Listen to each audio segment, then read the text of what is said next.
se enfrenta el ministerio global de Joyce Meyer, un imperio cristiano cimentado en la franqueza y una fe cercana, a una tormenta sin precedentes. Durante décadas, ha sido un referente en el mundo evangélico. Su influencia se extiende a través de los continentes, sus libros encabezan las listas de los más vendidos y sus conferencias atraen multitudes masivas. Pero últimamente, los rumores han sido más fuertes que los elogios. Eventos cancelados, controversias silenciadas e incluso el escrutinio gubernamental han ensombrecido el ministerio Joyce Meyer. ¿Han empezado a resquebrajarse los cimientos de este imperio? ¿Qué está sucediendo realmente tras bambalinas? Profundicemos en la historia de Joyce Meyer y exploremos las preguntas que se plantean sobre su ministerio y su futuro. La trayectoria de Joyce Meyer es una clásica historia de una persona que pasó de la pobreza a la riqueza, al menos en el sentido espiritual. Tras una infancia difícil, marcada por el abuso, encontró la fe a temprana edad, y con solo 9 años tuvo una experiencia de renacimiento.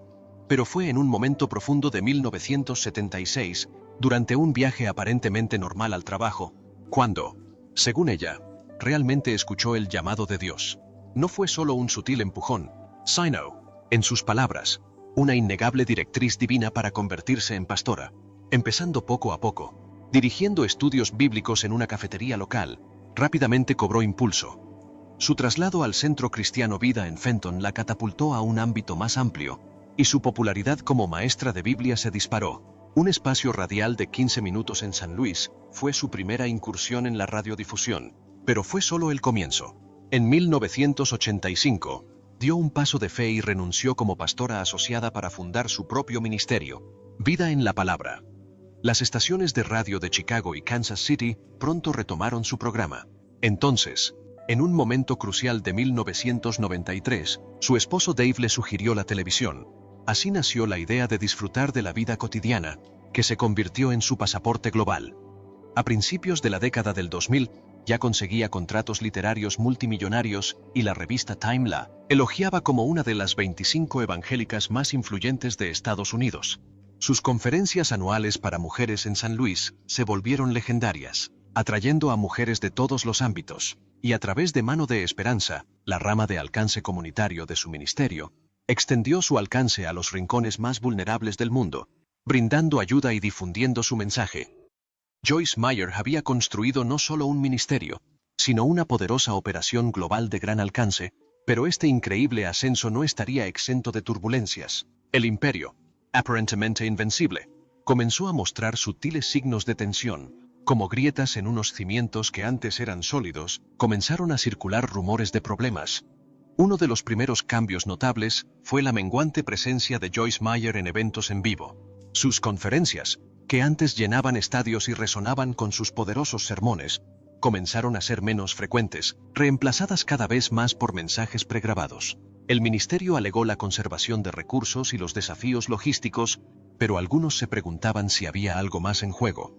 Luego vino la cancelación de su programa de televisión en KNLC, una emisora cristiana de San Luis. El reverendo Larry Rice, quien dirigía la emisora, no se anduvo con rodeos, citando el estilo de vida excesivo de Meyer y sus enseñanzas, que supuestamente se apartaban de las Escrituras, como la razón de su cancelación.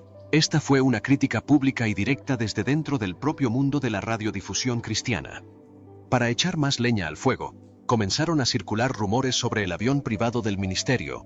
Las acusaciones de uso personal y gastos extravagantes habían perseguido a Meyer durante mucho tiempo, pero ahora, los rumores sugerían que el avión estaba en tierra y que las operaciones internacionales se estaban reduciendo. El amplio alcance global, que antaño era un sello distintivo de su ministerio, parecía estar reduciéndose. Las redes sociales también reflejaron un cambio. Aunque seguían activas, el enfoque parecía inclinarse considerablemente hacia el contenido pregrabado y las citas inspiradoras. Una medida que algunos interpretaron como un intento de mantener el alcance mientras gestionaban las limitaciones. Y luego estaban las observaciones sobre la propia Joyce Meyer. Los observadores notaron un cambio en sus niveles de energía, una aparente disminución de su vigor habitual durante las charlas y la necesidad de periodos de recuperación más largos entre eventos. ¿Quizás envejecimiento natural? ¿O eran señales de presiones más profundas, que insinuaban desafíos ocultos? Estos eran solo los síntomas visibles. Se avecinaban tormentas más profundas y serias en los ámbitos financiero y legal. Los rumores se convirtieron en un clamor cuando el ministerio Joyce Meyer se vio directamente en el punto de mira de una investigación del Senado estadounidense. De 2007 a 2011, el senador Chuck Grassley encabezó una investigación sobre las transacciones financieras de varios ministerios telepredicadores, y el de Joyce Meyer estuvo en el punto de mira. La investigación se desencadenó, en parte, por informes alarmantes sobre gastos desorbitados financiados con donaciones del ministerio. Los detalles que surgieron fueron realmente impactantes. Una mesa con inodoro de $43,000, un asombroso avión Gulfstream de $10 millones, una mansión de $2 millones para la propia Joyce y casas adicionales para sus 4 hijos. Y no se quedó ahí. Autos de lujo, incluyendo un Mercedes de $17,000 para su esposo y una sede ministerial de $2 millones, lujosamente amueblada con obras de arte y decoración, que según se informa costó $5,7 millones. La indignación pública fue inmensa. Grupos de vigilancia exigieron una investigación del IRS. ¿Cómo podía un ministerio, basado en donaciones destinadas a obras de caridad, justificar tal opulencia? Ante el intenso escrutinio, el ministerio Joyce Meyer intentó controlar los daños. Meyer redujo públicamente su salario a $250,000 anuales y reestructuró sus acuerdos financieros relacionados con la venta de libros. La organización defendió sus prácticas fiscales, y la propia Meyer declaró: "No hay necesidad de que nos disculpemos por haber sido bendecidos", pero las preguntas persistían. ¿Podrían estos ajustes realmente abordar la magnitud de las preocupaciones financieras? Gestionar un ministerio global de este tamaño es sin duda costoso, con primas de seguro que alcanzan los $2 millones anuales. Pero ¿había el ministerio pasado la raya? La suspensión de vuelos del jet privado, si bien potencialmente una medida de recorte de costos, también parecía un reconocimiento tácito del problema de percepción pública. La tormenta financiera había dejado su huella, planteando serias dudas sobre la administración y la transparencia. Pero el escrutinio financiero no fue el único desafío que sacudió los cimientos de Joyce Meyer Ministries. En 2011, un escándalo escalofriante sacudió a Joyce Meyer Ministries hasta sus cimientos. Una demanda por homicidio culposo, derivada de un crimen atroz cometido por uno de los suyos, la sacudió profundamente. En 2009, Christopher Coleman, jefe de seguridad del ministerio, fue arrestado en relación con la muerte de su esposa, Sherry Coleman, y sus 2 hijos pequeños. La escena fue espantosa. Los 3 fueron encontrados estrangulados en sus camas. La revelación de que el perpetrador era alguien del círculo íntimo de Meyer conmocionó al ministerio, y más allá, tras un juicio largo y perturbador, Christopher Coleman fue declarado culpable de 3 cargos de asesinato en primer grado y condenado a 3 cadenas perpetuas. El motivo, según la fiscalía, fue el deseo de Coleman de dejar a su esposa por otra mujer y su temor a que la revelación de su infidelidad le costara su puesto en el ministerio Joyce Meyer. Pero las consecuencias para el ministerio estaban lejos de terminar. La familia de Sherry Coleman presentó una demanda por homicidio culposo contra el ministerio Joyce Meyer. La demanda alegó negligencia, alegando que Meyer, como consejero, debería haber reconocido las señales de advertencia en las cartas amenazantes que Coleman había enviado a su propia familia, cartas diseñadas para desviar las sospechas. Aunque un juez de circuito finalmente desestimó la demanda en 2013, el daño ya estaba hecho. Internamente, la tragedia de Coleman desató una profunda introspección. Se dice que los empleados quedaron atónitos de que tanta oscuridad pudiera emanar de alguien con una posición de confianza dentro del ministerio. La confianza se vio erosionada y la organización se vio obligada a afrontar preguntas incómodas sobre sus prácticas de contratación y su cultura interna. En respuesta, Joyce Meyer Ministries implementó procedimientos de selección de personal más estrictos, que incluyeron verificación de antecedentes y evaluaciones psicológicas. El liderazgo enfatizó la transparencia y la rendición de cuentas, con el objetivo de reconstruir la confianza y prevenir futuras vulnerabilidades. La sombra de un crudo recordatorio de la falibilidad humana que puede existir incluso dentro de las organizaciones más aparentemente devotas. Y el escrutinio no era solo externo. La dinámica interna de la familia Meyer también estaba bajo la lupa. La familia es fundamental para el ministerio Joyce Meyer en más de un sentido. Su esposo, Dave Meyer, es vicepresidente del ministerio, cargo que ha ocupado durante casi 3 décadas. Su hijo menor, Daniel Meyer, es el director ejecutivo de operaciones en Estados Unidos. Otro hijo, David Meyer, dirige Mano de Esperanza, la rama misionera del ministerio, y sus otros hijos también ocupan puestos importantes dentro de la organización. A primera vista, esta estructura centrada en la familia podría parecer una fortaleza que fomenta la unidad y una visión compartida. Y, de hecho, la profunda confianza y el compromiso a largo plazo que aporta la familia pueden ser invaluables. Sin embargo, esta dinámica familiar tan unida también se ha convertido en fuente de controversia y críticas. Las acusaciones de nepotismo han plagado el ministerio, con críticos que argumentan que los familiares reciben un trato preferencial y altos cargos basándose en lazos familiares y no en méritos. Las decisiones sobre ascensos, responsabilidades y dirección estratégica pasan por el filtro familiar, difuminando la línea entre las obligaciones ministeriales y la dinámica familiar. A medida que Joyce Meyer se ha ido distanciando gradualmente de su apretada agenda pública, su hijo Daniel ha asumido un rol de liderazgo más prominente, una transición que ha puesto aún más de relieve las complejidades de la sucesión en una organización familiar. Equilibrar sus responsabilidades de liderazgo con la armonía familiar es una cuestión delicada. Los aspectos financieros de la participación familiar también han suscitado fuertes críticas. Los críticos señalan los altos salarios y beneficios que disfrutan los miembros de la familia Meyer, y se preguntan si se están beneficiando excesivamente de las donaciones del ministerio. La falta de transparencia en torno al funcionamiento interno del ministerio, a menudo atribuida a su naturaleza familiar, no hace más que avivar estas preocupaciones. ¿Es este enfoque familiar una fuente de fortaleza y estabilidad, o una posible vulnerabilidad que podría socavar la solidez a largo plazo del ministerio y la confianza pública? El debate continúa.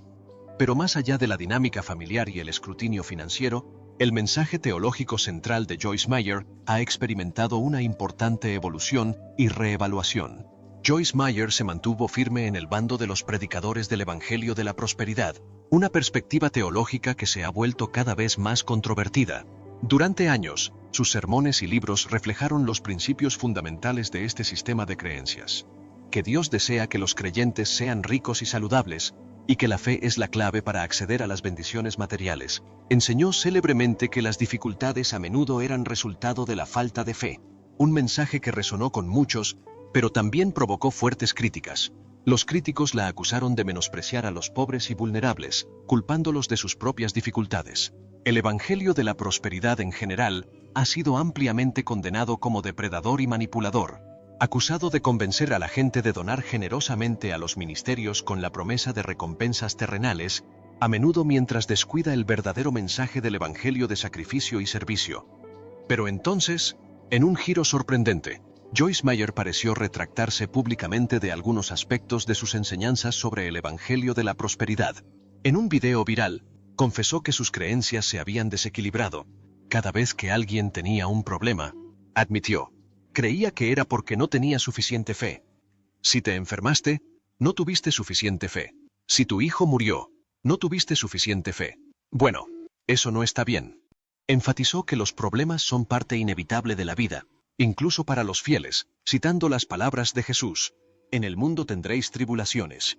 Esta admisión pública y el aparente cambio de teología impactaron a muchos. Se trató de un cambio genuino de actitud, una estrategia para distanciarse del cada vez más criticado movimiento del Evangelio de la Prosperidad, o simplemente una reevaluación de su mensaje en respuesta a años de críticas. Sea cual sea la motivación, la teología en evolución de Joyce Meyer añade otra capa de complejidad a la narrativa que rodea su ministerio.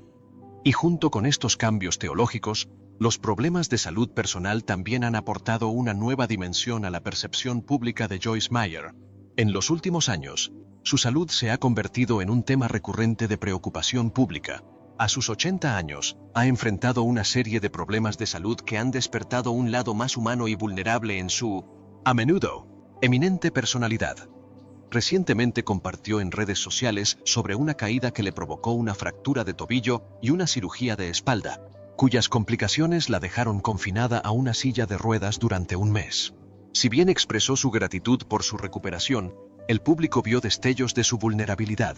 En 2019, los espectadores también notaron un temblor visible durante una de sus apariciones, lo que desató debates en línea y especulaciones sobre su bienestar físico.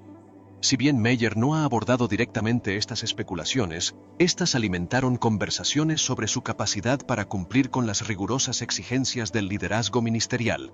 Equilibrar las expectativas del público con los problemas de salud personales es un desafío para cualquier persona en el ojo público, y quizás especialmente para una líder religiosa que a menudo proyecta una imagen de fortaleza y fe inquebrantable. La propia Joyce Meyer ha enseñado durante mucho tiempo sobre cómo superar las dificultades emocionales, lidiar con la ansiedad y encontrar la sanación de traumas pasados.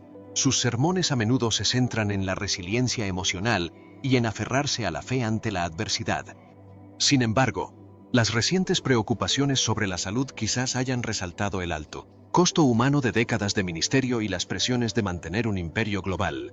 Su franqueza sobre sus problemas de salud, si bien preocupaba a sus seguidores, también presentaba una vulnerabilidad diferente, que podría resonar con quienes enfrentan sus propias dificultades personales. Pero mientras Joyce Meyer lidia con estos desafíos personales y ministeriales, la pregunta más importante sigue siendo: ¿cuál es el futuro de su imperio?